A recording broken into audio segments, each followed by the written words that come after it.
आप एक बात बताओ, 35 दिन की सरकार रही, तो कितने दिन की? 35 दिन की। अब वो फसल बढ़ाने की बात कह रहे हैं। 10 साल तक इन्होंने MSP की फसलें बढ़ाई नहीं, अब कह रहे घोषणा करके फसलें बढ़ाएंगे। 35 दिन में कौन सी फसल तैयार कर लोगे आप? बताओ। ये तो अगली सरकार को ही करना। जब हम कह चुके हम तो MSP गारंटी देंगे, हमारी कॉपी कर रहे हैं। ये घोषणा क्या अर्थ है? 35 दिनों में कौन सी फसल तैयार कौन किसान करेगा? 10 साल से करना था तो 10 साल पहले करते, करना था तो कम से कम 1 साल पहले ही कर देते। अब तो वे खुद ही स्वीकार कर रहे हैं कि किसान के साथ इतना अपमान किया कि उनकी फसल किसान को उसका भाव नहीं मिला, इसीलिए अब ये फैसला करना पड़ रहा है। 10 साल क्या किया? मनोहर लाल कह रहे हैं कि मुद्दा छीन लिया है कांग्रेस से किसानों को MSP बढ़ा के फसलों की। कौन कह रहे हैं? मनोहर लाल। भाई मैं मनोहर लाल जी के बारे में यही कहना चाहता हूँ, भाजपा ने उनसे जो है मुख्यमंत्री का पद ही छीन लिया। तो क्यों छीना? कौन सा मुद्दा छीना कांग्रेस से भाजपा ने? मगर खट्टर साहब ये सोचें कि कितनी उनकी सरकार की अलोकप्रियता रही होगी कि भाजपा को चेहरा बदलने की आवश्यकता पड़ गई इलेक्शन से 1 महीने पहले। 1 महीना पहले 10 साल जो आपका सिपह सलार ला रहा हो, और जब रण की घड़ी आए तो आपने उस सिपह सलार को बदल के क्या कहना चाह रहे हैं? गड्ढों को भरने का काम कर और सुनो, चेहरे बदलने के काम नहीं चलेगा। चाहिए अपने प्रदेश अध्यक्ष का चेहरा बदलें, चाहिए अपने उप मुख्यमंत्री का चेहरा बदलें, चाहे अपने मुख्यमंत्री का चेहरा बदलें। अब तो जनता है, 35 दिन के चुनाव के बाद जनता सरकार ही बदलने का काम करेगी। दोनों कांग्रेस में एक ही गुट है, राहुल जी का गुट, खड़गे जी का गुट, एक ही गुट है कांग्रेस में। और सुनो, अब यदि अगर कहीं पे गुटबाजी है और कहीं भीतरघात की FIR कट रही हैं, तो बीजेपी के मुख्यालय पे भीतरघात की FIR कट रही हैं।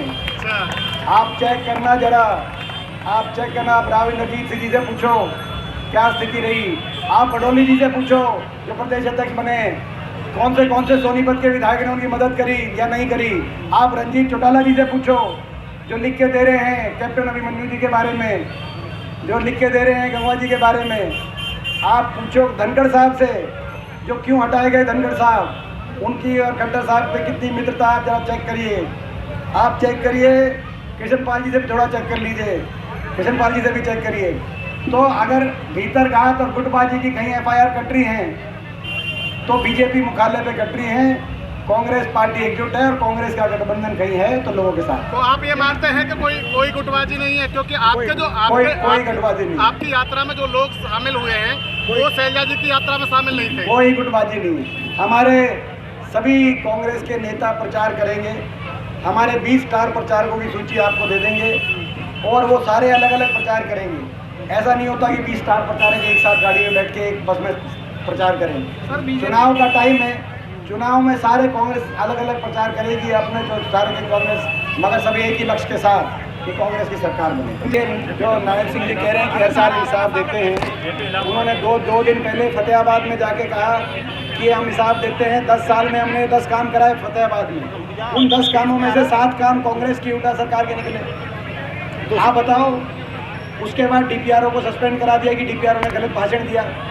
जिस सरकार को यही ना पता हो कौन से काम उन्होंने कराए हैं या गिनवाने लायक काम ही ना हो 10 साल में, और वो हमारी सरकार के समय काम गिनवा रहे हों और फिर वो कह रहे हो हर साल हिसाब देते हैं, तो मैं समझता हूँ कि आज हरियाणा की जनता समझ चुकी है। लोकसभा चुनाव में देश में विपक्ष में सबसे ज़्यादा वोट कांग्रेस को कहीं मिला तो हरियाणा प्रदेश में मिला। स्पष्ट संकेत है, बीजेपी से ज़्यादा मत प्रतिशत भी ज़्यादा, विधानसभा सीटों पे कांग्रेस को बढ़त भी।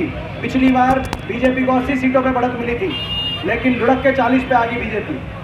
कांग्रेस को मात्र 10 सीटों पे बढ़त मिली थी, लेकिन हम 31 पे आ गए। इस बार तो लोकसभा चुनाव में कांग्रेस 46 सीटों पे आगे थी।